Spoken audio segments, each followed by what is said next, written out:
Atos dos Apóstolos, capítulo de número 1, verso de número 8.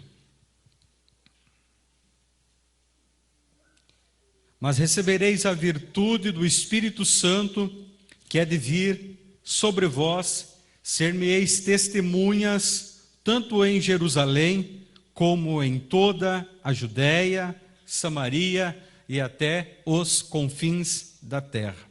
Agora tu folha um pouquinho à frente, mesmo em Atos, vamos lá no capítulo de número 13, Atos, capítulo de número 13, e está aqui o meu esboço no capítulo de número 13 e também no 14, mas eu quero ler Atos capítulo 13 e o verso de número 4. Assim, estes enviados pelo Espírito Santo desceram a Cilícia, dali navegaram para Chipre, chegando a Salamina, anunciaram a palavra de Deus nas sinagogas dos judeus, que tinham também João como cooperador. Havendo atravessado a ilha até Pafos, chegaram um certo judeu mágico, falso profeta, chamado Bar-Jesus, o qual estava com o procônsul Sérgio Paulo, varão prudente. Este, chamando a si Barnabé, Saulo procurava muito ouvir a palavra de Deus, mas resistia-lhes Elimas, o encantador. Agora o verso 7. Todavia, Saulo, que também se chamava Paulo, cheio do Espírito Santo, fixando os olhos nele, disse: Filho do diabo, cheio de todo engano, de toda malícia, inimigo de toda justiça, não cessarás de perturbar os retos caminhos do Senhor? E eis aí, pois agora, contra ti, a mão do Senhor ficará cego, sem ver por algum tempo. No mesmo instante, a escuridão e as trevas caíram sobre ele. Verso de número 12. E então o procônsul, vendo que havia acontecido, creu, maravilhando-se na doutrina do Senhor. Obrigado, irmãos, por poderem estar sentados em nome de Jesus. Queridos, eu quero pensar com os irmãos nesta noite, meditando a respeito de algumas marcas que vão pertencer a uma verdadeira testemunha.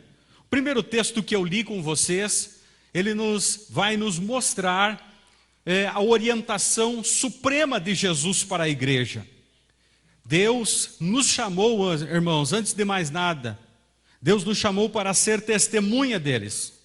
Tenho meditado muito sobre isso e tenho orado, porque a gente está vendo muitas pessoas que hoje em dia gostam muito do título de cantor, músico, né? Às vezes doutor, mestre, mas no primeiro momento Jesus Cristo, ele veio fundar uma igreja, a igreja composta de testemunhas, pessoas que pudessem testemunhar a palavra de Deus. Muitas pessoas se usam hoje em dia, talvez serem desprovidas do dom da eloquência, dizendo: eu não sou para pregar, eu não sou para evangelizar, tem os missionários, tem os pastores para fazer a obra, porque o meu dom é outro, meu dom é estar no banco, meu dom é fazer isso, fazer aquilo. Irmão, Deus pode ter capacitado você para algo mais, como por exemplo ser um bom diácono. Talvez Deus te capacitou algo mais para você ser um bom músico. Deus deu graça para você talvez ser um doutor na palavra, você ensinar a palavra. Deus deu graça talvez para você ser uma irmã piedosa em oração, que trabalha e atua fortemente dentro do círculo de oração ou outro departamento. Mas antes de mais nada, irmão, Deus chamou todos nós para sermos testemunha. E ser testemunha do Senhor é algo extremamente no reino de Deus muito simples.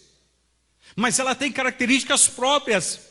Começando de uma pessoa que entende muito bem o que é entregar sua vida nas mãos de Deus e viver na dependência do Senhor. O que é viver na dependência do Espírito Santo. E hoje as pessoas têm dificuldade de entender o que é viver na dependência de Deus ou na dependência do Espírito Santo. Por quê? O primeiro sinal que nós vamos observar é que a pessoa ela não dá nenhum passo se não é movida pela direção e a vontade do Mestre. Jesus Cristo, quando ele encontra os discípulos, ele diz: vocês vão para Jerusalém, vocês vão receber o Espírito Santo. Depois que vocês receberem o Espírito Santo, vocês vão evangelizar, vão começar aqui pela nossa cidade, vão depois aqui pela nossa região, depois vão para o nosso estado, e vocês vão acabar chegando até os confins da terra e vai dar tudo certo. E assim eles fizeram. O pastor Lúcio, no início do nosso culto, leu o texto onde eles ficaram em Jerusalém, clamaram, 50 dias se passaram, até que eles, diante da obediência da palavra do Senhor, não tinha outra coisa a não acontecer, a não ser se Deus enviar sobre ele o Espírito Santo. Aqui nós vamos observar Paulo, ele tem uma equipe missionária, e eles estão numa igreja servindo ao Senhor, já estão há algum tempo em oração, jejum, buscando a presença do Senhor. E eles estão pedindo: Deus, nos dá uma direção, para onde a nossa igreja vai avançar. Nós já pregamos em tudo que nós tínhamos que pregar nessa cidade. A gente pode fazer mais, a gente pode ir um pouquinho mais além. Nós precisamos tua direção, Pai.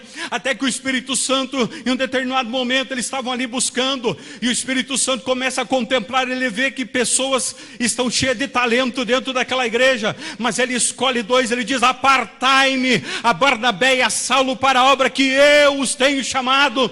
Que obra era essa? Eles serem testemunhas fora da cidade onde eles estavam, e eles testemunharem em outros lugares aonde o Senhor os levaria.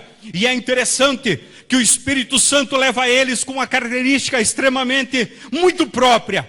E a primeira, deles pregarem a palavra de Deus. Note, meu irmão, eles não vão lá fazer turismo, eles não vão lá anunciar a igreja local, eles não vão anunciar uma denominação, eles não vão anunciar lá um novo evangelho, eles vão anunciar o evangelho, a palavra do Senhor Jesus Cristo, que era, que é e que sempre será eternamente viva e eficaz.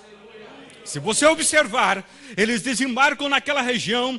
E é interessante que um homem de eminência autoridade, ele está cercado por um falso profeta, mas a alma desse homem está sedenta. Eu fiz questão de ler o texto, e você vai observar, esse homem, a qual é também tido por nome de Paulo, ele é um homem que ele está sedento, mas ele está cercado por um homem que ele era um falso profeta. A alma provavelmente desse homem estava sedenta, estava angustiada, ela precisava de ouvir a verdadeira palavra, mas o inimigo estava cercando aquele homem com uma palavra que não era de Deus. Muitas pessoas estão cercadas com falsos profetas, falsas doutrinas, falsos evangelhos, e nós precisamos, irmãos, ao chegar diante dessa situação, nos inquietar. E foi a coisa que aconteceu.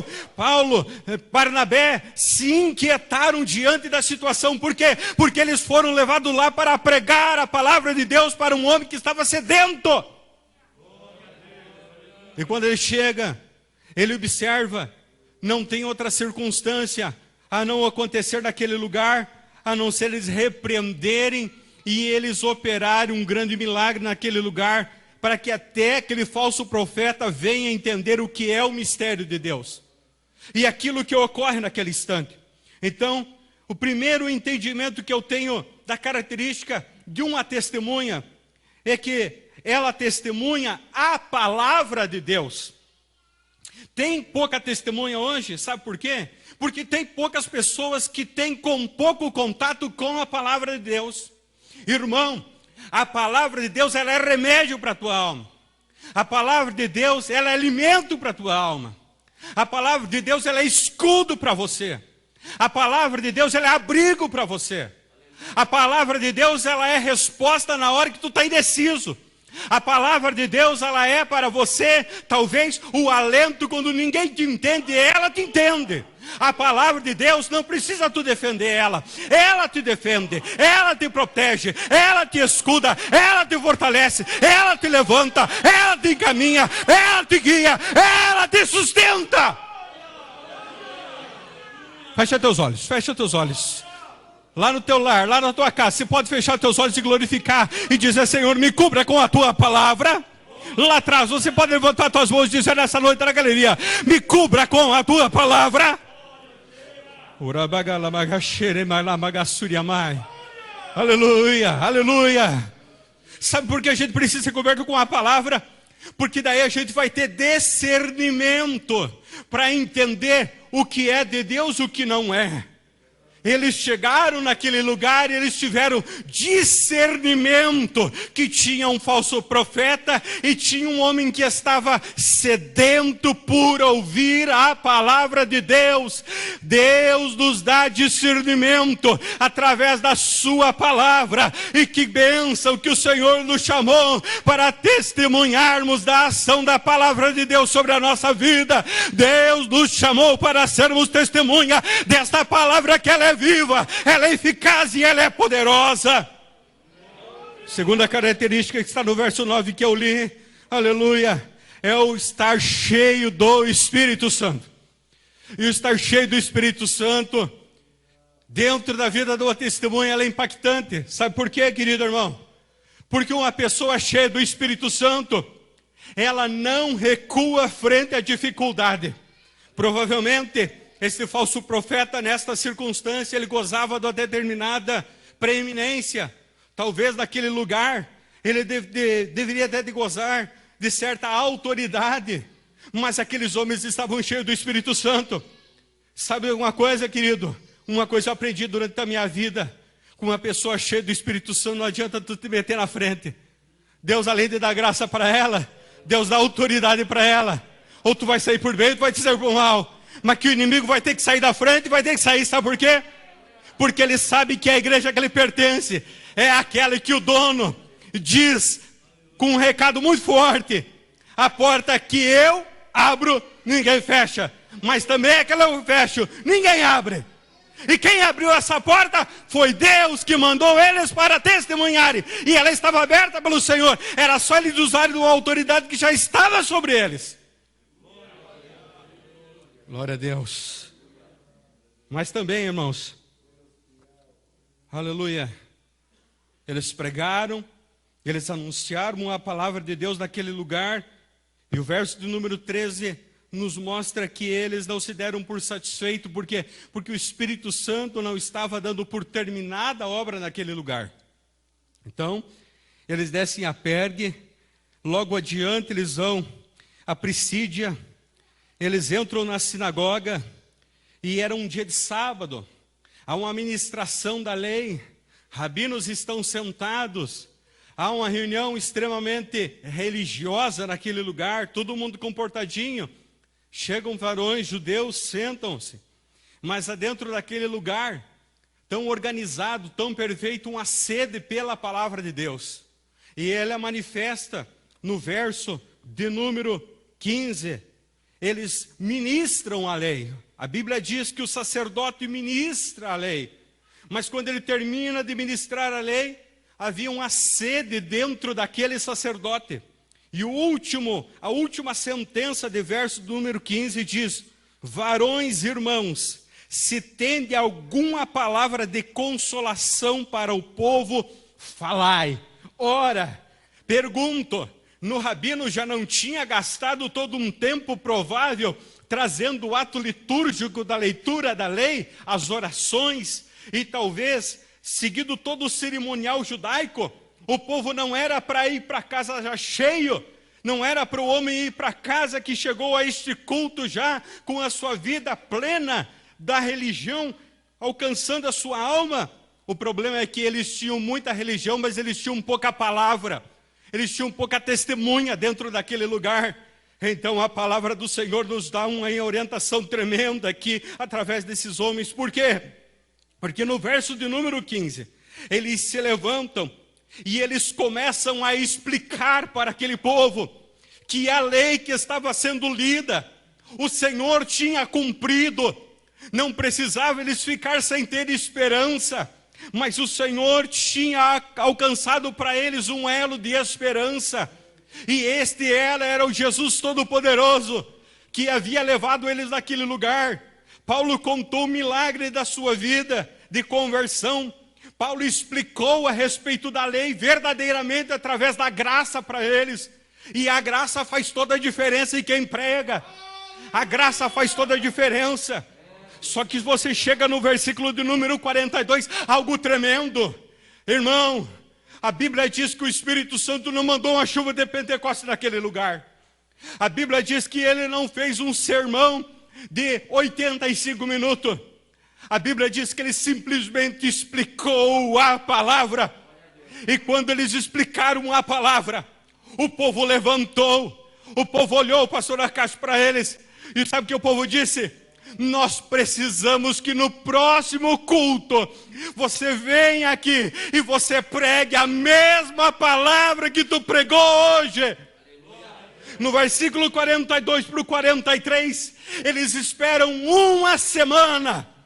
E quando chega o sábado novamente, a igreja está repleta. Tem gente até pela janela, não consegue entrar no templo. Vem os eminentes da cidade e todo mundo senta e todo mundo diz: Paulo, pregue a mesma palavra que tu pregou semana passada.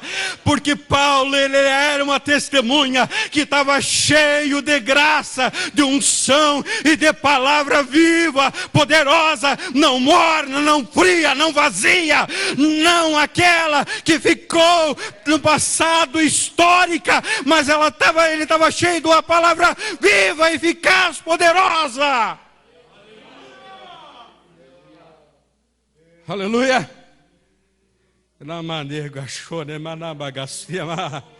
Aleluia. No verso 45.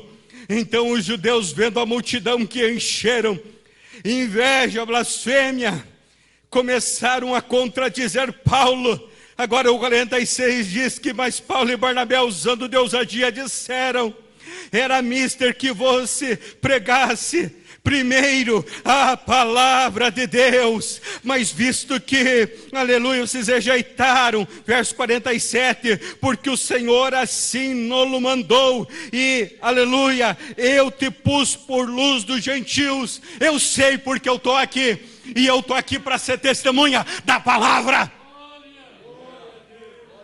Deixa eu te contar um segredo. Quando tu te posiciona, uma característica, se você é testemunha do Senhor verdadeiro ou não, ela aparece. E aqui apareceu, que é os contradizentes da verdade.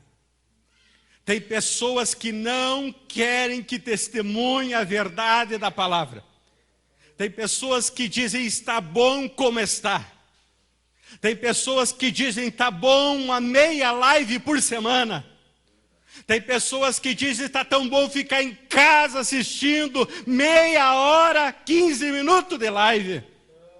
Tem hoje coach que dá live na segunda, dá live na terça, dá live na quarta, dá live na quinta, dá live na sexta, dá live no sábado, dá live no domingo, domingo de manhã. Mas quando ele vai na igreja? E quando ele vai ser apacentado? E quando ele vai tomar ceia? E quando ele vai no gabinete pastoral pedir um conselho do pastor? E o povo diz: tá bom. Mas não tá bom não. Sabe por quê? Porque o melhor de Deus ainda está por vir. Deus tem algo a mais para dar para o seu povo sempre. Aleluia, Deus tem algo a dar para o seu povo sempre. Aleluia. Observe, se levantem invejosos, blasfemadores, contradizentes, perseguidores, e eles incitam o povo para tentar derrubar o homem de Deus, derrubar o homem de Deus, Paulo, o homem de Deus, Barnabé. Tem um detalhe. Olha comigo o verso de número 49. E a palavra do Senhor se divulgava por toda aquela província. A verso 52. E os discípulos estavam cheios de alegria e dor.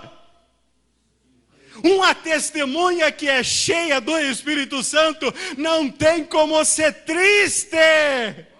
Uma pessoa que está cheia do Espírito Santo, testemunhando da verdade, se levanta opositor, se levanta adversário, se levanta blasfemador, mas ele tem alegria, contentamento, e ele tem um profundo desejo de fazer a obra do Senhor, e ele não para. Capítulo de número 14. Capítulo de número 14. E aconteceu que em Icônio entraram juntos na sinagoga. Falaram de tal modo que creu uma grande multidão, não só de judeus, mas também de gregos. Mas os judeus incrédulos incitaram o povo. Vejam só. Agora o verso de número 3. Detiveram-se por muito tempo falando ousadamente acerca do Senhor, o qual dava testemunho da palavra da graça, permitindo que por suas mãos se fizessem sinais e... Oh, meu irmão, na minha Bíblia diz prodígio, na tua diz maravilha. Mas tudo isso é o cumprimento que o Senhor disse. Vai na minha palavra, vai na minha direção quando eu te mandar. Sinais, milagres e maravilhas vão te acompanhar. Sabe por quê? Porque você está sendo uma testemunha. Tu é testemunha, tem testemunha aí? Sinais, maravilhas e prodígios vão te acompanhar.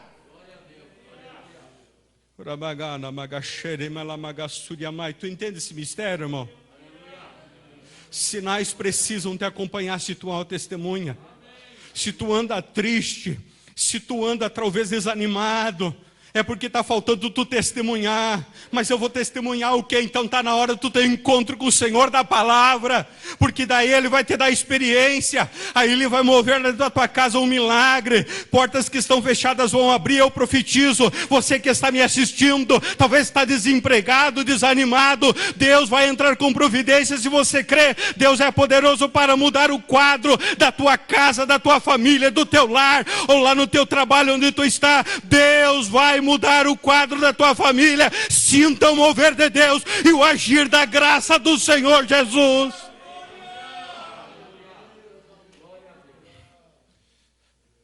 Uma característica do inferno que se levanta contra testemunhas provoca divisão. Todo movimento que é fiel ao Senhor enfrenta divisão, pastor. É uma característica do inferno. O inferno não veio para somar nada, pastores. O inferno veio para dividir aquilo que está acontecendo. O inferno quer dividir o que Deus está levantando. O inferno quer dividir a obra que você está fazendo. O inferno quer dividir o coral que tu está atendendo. O inferno quer dividir a congregação que você está atendendo. O inferno quer dividir o ministério que tu está apacentando. O inferno quer dividir o grupo de louvor que tu está inserido. O inferno quer dividir o grupo de oração que tu está tentando montar lá na faculdade, lá na escola, lá no teu bairro. O inferno quer dividir o círculo de oração. O inferno quer dividir a igreja. Por quê? Porque ele sabe que um povo dividido não vai prevalecer, mas nós temos um poderoso que nos mantém unidos, e nós mesmo sendo muitos somos um corpo, e mesmo sendo muitos nós somos um no Senhor. Levanta a tua mão, dá glória a Deus, aleluia. Diz uma coisa aí, crente, aleluia, aleluia. Me dá mais um minutinho, eu já estou encerrando, eu estou caminhando para encerrar. Terminou a obra lá? Não. Sabe por quê? Porque a divisão expulsou eles dali. O interessante é que, verso de número 6, eles não se dão por vencido. É a palavra que está levando eles, pastor Leandro. Eles entram em Listra. Quando eles entram em Listra, eles entram pregando a palavra e disseram, ó, não tem tempo. Vem bomba aí atrás, não tem tempo. Eles entram pregando. De repente eles pregam. Observa um homem que é coxo desde a nascença, e ele está ali parado à porta daquela cidade desanimado, e o homem crê na palavra. E quando o homem crê na palavra, Paulo percebe que gerou fé naquele coração daquele homem. Olha, a única coisa que pode mudar a tua vida não é só você pular ou você fazer alguma coisa aí de encantamento. A única coisa que pode mudar a tua vida é se você crê no Senhor Jesus Cristo. E é muito simples, crê no Senhor Jesus Cristo e será salvo você e toda a tua casa. Só isso não, Deus vai fazer as coisas serem diferentes através da tua fé, da tua posição. Aquele homem aconteceu isso, e Paulo percebeu, não, está na hora, eu estou cheio da graça, esse homem quer ser curado, é agora o milagre. Ele vai lá, ele levanta o homem, e o homem levanta e começa a saltar, e o homem é curado. E naquele mesmo momento há um alvoroço. As pessoas são, naquelas cidades, elas são adoradores de entidades,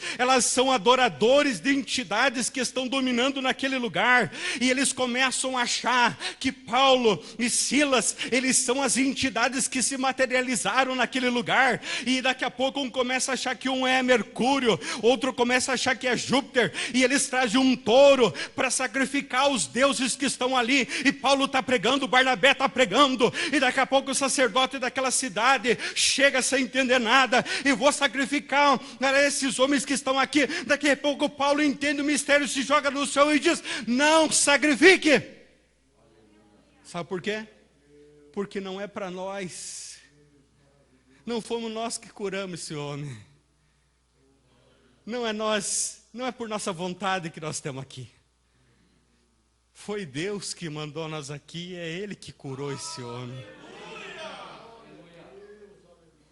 Quer pegar uma outra característica de alguém que é uma verdadeira testemunha?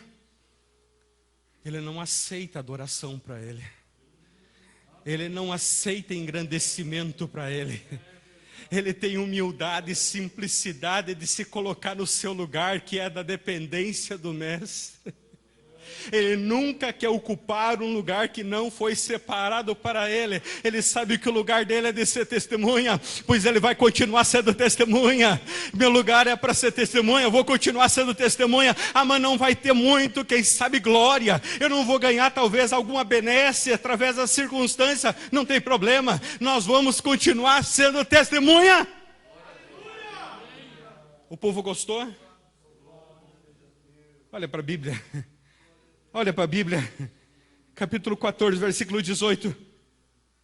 Dizendo isto, com dificuldade impediram que a multidão lhe sacrificasse. 19. Sobrevieram, porém, os judeus, da onde? Antioquia, da onde? Icônio, tendo vencido a multidão, apedrejaram a Paulo, arrastaram para fora da cidade, cuidando que estava morto. Aleluia. Rodeando os discípulos, levantaram, porque ele não estava morto. Uma característica de uma verdadeira testemunha, ela está disposta a sofrer os danos do Evangelho, sem se preocupar com a sua própria vida, porque ele segue literalmente o novo mandamento de Cristo, que é entregar a sua vida pelo amor dos outros. Tu só quer sair quando te dão gasolina? Tu só quer evangelizar quando tu está, talvez, de carona com alguém para tu não gastar nada? Deixa eu te dizer, isso não é ser testemunha. Tu quer pregar só para aquelas pessoas que te convém? Isso não é ser testemunha. Ser testemunha é quando tu vai pregar para quem não quer saber de você, quem não vai querer te escutar e quem está disposto ainda a fazer alguma coisa por você. Não de bem, mas de mal. O detalhe é que o teu negócio não é com essas pessoas, o teu negócio é com Deus. Uma verdadeira testemunha, ela é movida pelo Espírito Santo e ela não se importa da circunstância onde Deus está levando, mas ela deixa que seja sofrida as marcas, os danos do Evangelho, tanto que Paulo mais adiante, alguns anos depois, ele diz, eu trago comigo as marcas do Evangelho. Quem sabe ele levava aqui no seu ombro, nas suas costas, no seu peito, a marca de uma pedrada, de uma paulada que ele levou aqui nesta cidade de Icônio.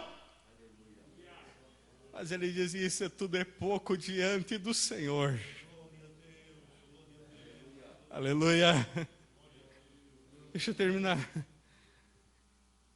Terminou a obra missionária ali naquele lugar, acabou. O que Paulo e Silas eles eram? Eles eram, você pode dizer comigo, eles eram testemunha para. Sabe por que não, né, pastor? Porque quem mandou eles testemunhar não mandou eles parar. Deixa eu dizer um mistério que o Senhor está colocando no meu coração. Por que tu está pensando em parar com aquela obra que você tem realizado? Por que tu tem pensado em parar com aquilo que Deus tem colocado nas tuas mãos, se o Senhor ainda não falou verdadeiramente que é para você parar? A palavra do pastor, ele só mandou você ir, ele ainda não mandou tu parar. Eles entram em Derbe, e quando eles entram em Derbe, começa a haver um renovo naquela cidade. Eles não têm nenhuma alegria para contar, eles foram quase mortos a pedrada e a paulada. Eles entram na cidade contando do evangelho que eles estavam sofrendo. E o contrário do que o humano pode pensar, as almas começam a se converter com esse testemunho. As almas começam a se entregar nas mãos do Senhor por esse testemunho. Vamos se colocar em pé, por gentileza. O versículo de número 21. E tendo anunciado o evangelho naquela cidade, olha só o que aconteceu. Foi feito muitos discípulos.